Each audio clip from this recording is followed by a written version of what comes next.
faritra Tananarivo dia tsy maintsy hatramin'ny lycéan'ny Tsaralalàna ny zaraina. Io zany le entana avy any an-dafy dia tsy maintsy présentena amin'ny douane foana ihany koa satria izay ny lalàna international atao anatin'ny poste moa zany. Dia rehefa tonga zany le entana avy any amin'ny vato any amin'ny aéroport any dia mandalo centre de tri dia midina ato amin'ny recette Tsaralalàna ho zaraina. Rehefa tonga le entana dia manao avia isaky ny entana ny mpiasa afizena zany le tompony le entana. Dia tonga le olona rehefa avy eo entin'ny facteur iny dia rehefa tonga le olona mitondra le avia miprésente le avia miaraka amin'ny karapanondro dia voaka le entana raha tiana amin'anarany le izy. Eo amin'le famboahanan'le entana dia tsy maintsy misy taxe alaina amin'le olona satria izay ny lalàna ny poste zany. Paquet international zany mizara roa le izy hatramin'ny latsaka ny 500 grammes dia 4100 ariary ny vola alaina poste aminazy. Dia raha mihoatra ny 500 grammes indray izy dia 6600 ariary. Io moa zany dia présentena ny timbre rehefa avy eo le vola alaina amin'le client.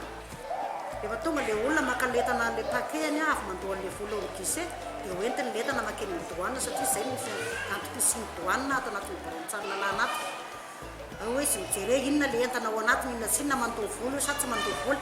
Izany hoe aty amin'ny guichet ny poste zany tsisy vola alohan'ny client afa-tsy io 4100 na 6600 io ny petit paquet. Izay ihany dia any amin'ny douane izy mifanaraka rehefa avy eo raha hoe entana misy valeur le izy dia mety misy vola alohany any amin'ny douane na hoe cadeau ina tsy fantatra arakaraka izay tarifan'ny zareo amin'ny douane ihany. Tsisy idiran'ny poste malagasy mihitsy ny taxe alain'ny douane amin'ny client.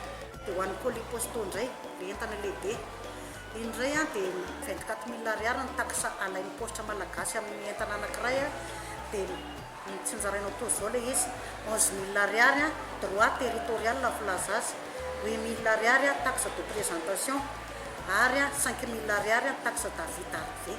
Izay no manome an'le 24000 ariary. Toy ny petit paquet ihany tonga ny entana dia anaovana vy le client afizeny izy dia tonga izy mitondra le avy miaraka amin'le vola dia vita ny asantsika mena reçu an'le 24000 ariary izy dia entina any amin'ny douane indray le entana.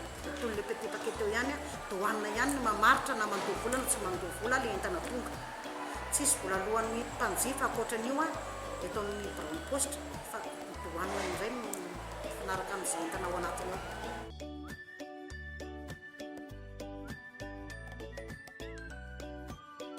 Toy ny courrier amin'ny poste rehetra dia izay destinataire misoratra eo amin'ny entana ihany no maka ny entana.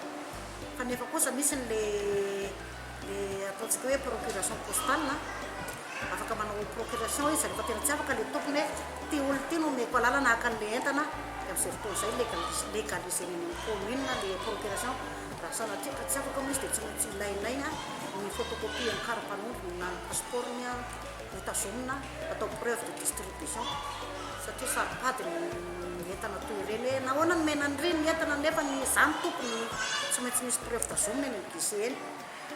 Procuration zany misy an'le procuration générale na ny poste mihitsy dia misy procuration tsotra fotsiny ataon'ny papier libre. Raha le générale le izy dia efa voafaritra hoe ty procuration illimité na hoe ty procuration 30 jours ihany na hoe indray mandeha ihany. Fa ho an'le papier libre le ataony zareo hoe indray mandeha maketana dia iny moa zany indray mandeha ihany dia tazomina le procuration.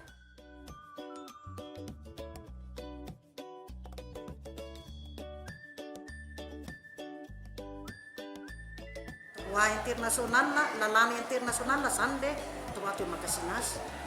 Zany hoe nalefa le avis dia tonga tany amin'le olona voarainy androany premier dia tsy se présenté izy tao anatin'ny 10 andro fa nitazominy tany fotsiny le avis fa tsy nakateny guichet izy dia misy pénalisation kely milaza azy hoe droit de magasinage 1200 ariary isan'andro. Tonga zany izy amin'ny 11e jour dia lasa mandoa 1200 izy.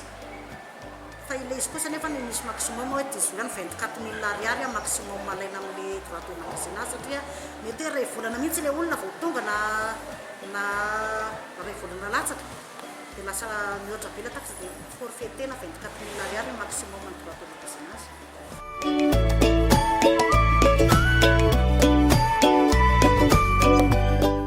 Ny avita arrivé zany avizena intelo le olona farafakeliny.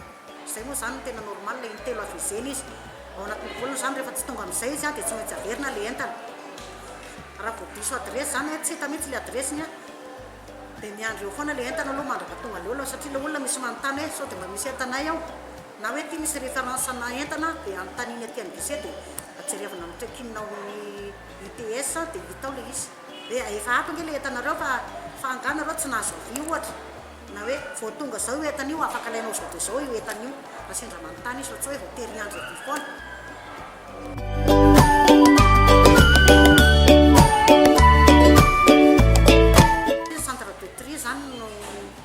Échange international atsika dia izy no mizara hoe ty mankany Tsaralalàna, ty mankany Togo, ty mankany Tamatavy dia ny fandefasany azy ao alefan'zareo rapide le entana mandeha makany dia mitovy amin'ny eto ihany amin'ny Tsaralalàna ihany ny fomba procédure rehetra sisy miavaka hoe ny Tamatavy dia atao roanjato ny frais na ohatr'izany fa mitovy daholo ihany.